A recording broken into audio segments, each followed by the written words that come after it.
Hello friends, welcome to Banu Saraswathi Adisal. வாங்க இன்றைக்கி விநாயகர் சதுர்த்தி பிரசாதம் கர்நாடகா ஸ்டைல் அவலக்கி பஞ்சகச்சாயம் எப்படி பண்ணுறதுன்னு பார்க்கலாம். நான் ஒரு கொஞ்சமாக வெல்லம் எடுத்துருக்கிறேன். அதுக்கு 1/4 கப்பு தண்ணி ஊற்றி நல்லா கரைச்சிற அளவுக்கு காய்ச்சி எடுத்துக்கலாம். அதுக்கப்புறம் அதை வடிகட்டிட்டு அதை நல்லா நம்ம ஒரு கம்பி பாகம் வர அளவுக்கு நம்ம காய்ச்சிக்கலாம். ஏலக்காய் கொஞ்சமாக பொடிச்சு எடுத்துக்கிறேன்.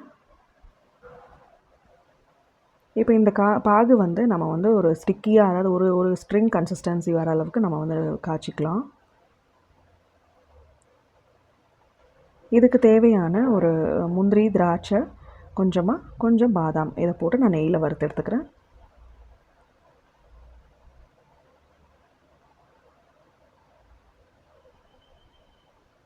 இது நல்லா வறுத்துட்டு இருக்கும்போது நம்ம கொஞ்சம் அவல் எடுத்துக்கலாம். அதாவது லைட்டான அவல். பாகு எப்படி இருக்குன்னு பார்த்துடலாம். இப்போ பாகு நல்லா ஓரளவுக்கு வந்துடுச்சு.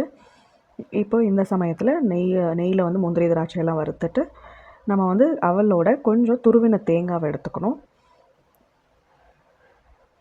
பாருங்கள், பாகு இந்தளவுக்கு நல்லா வந்துடுச்சு. இப்போ நான் லைட்டான அவல் எடுத்துருக்கிறேன். அந்த லைட்டான அவலில் கொஞ்சம் துருவின தேங்காவை, ஃப்ரெஷ்ஷாக துருவின தேங்காய் போட்டுட்டு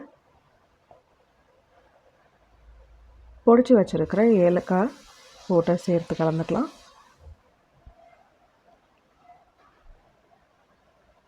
இது கலந்ததுக்கப்புறம் வறுத்த முந்திரி, திராட்சை, பாதாம் போட்டு கலந்துக்கலாம்.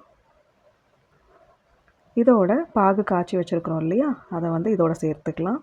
நான் இன்றைக்கி கொஞ்சமாக காய்ச்சினதில் அதை நல்லா நுர தழும்பி நல்லா வந்திருக்கு. அதை நான் அப்படி போட்டு நல்லா கலந்துக்க போகிறேன். இதோட சேர்த்து நல்லா கலந்து விட்டிங்க அப்படின்னா உங்களுக்கு அவலக்கி பஞ்சகச்சாயம் ரெடி ஆகிடும். இது சூடாக கலக்கும்போது நல்லாயிருக்கும். செஞ்சு பார்த்துட்டு எப்படி இருக்குன்னு சொல்லுங்கள் எனக்கு கமெண்ட்ஸில். தேங்க்யூ.